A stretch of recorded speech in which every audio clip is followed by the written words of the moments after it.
go in and discuss you being a mom, almost something like a wife. You know, Not yet. no, but you're in a relation. You have a family. Yeah. So let's discuss family life. What And- type of illness do he have, and what's his name? His name is Desmond Desi. I call him Duna. Oh, Duna. That's my Dooney. But his name is Desmond, and he do not have a name to his illness at the time. So right now we are doing researches.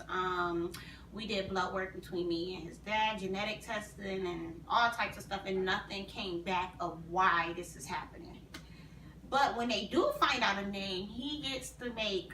I mean, it's horrible, Mhm. but you know, he gets to make up the name to his condition. I don't think that's horrible. I think that's unique. It's unique, but it's just horrible. Um, He wasn't born like this.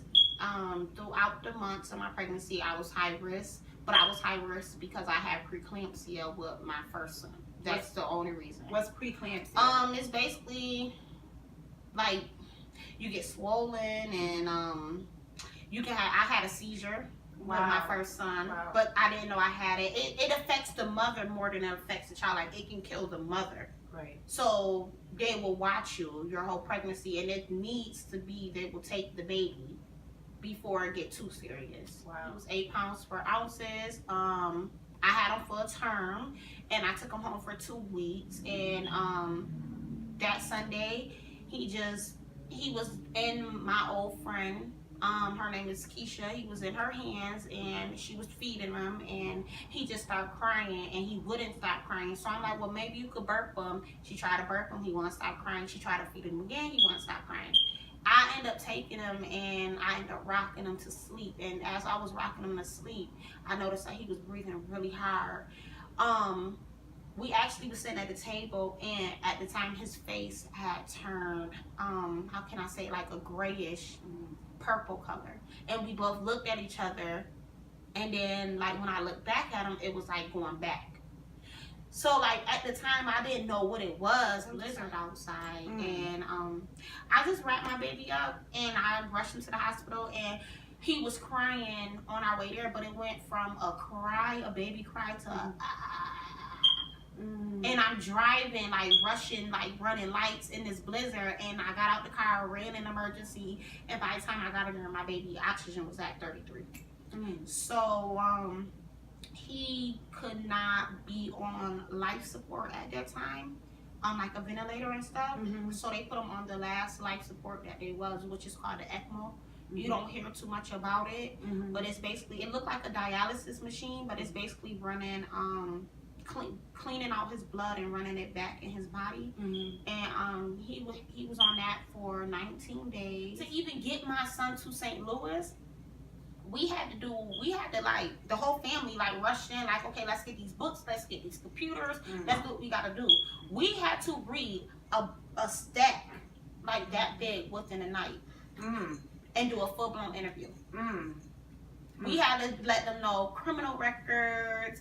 Did we graduate high school? Did we go to college? Did we, how was our household? Do we work? Like, that's why I tell anybody, like, with kids, and I like to share my story, is, like, cherish your kids. Cherish them, like, whether you are a man or a woman, cherish your kids. Because when something like this happened, let me tell you, like, I don't mean, and whoever's on this live, whatever the case may be, I don't like down on anybody, but let me tell you, these Caucasian people ain't nothing nice. Cherish your kids. They look at black people like we are nothing. You feel what I'm saying?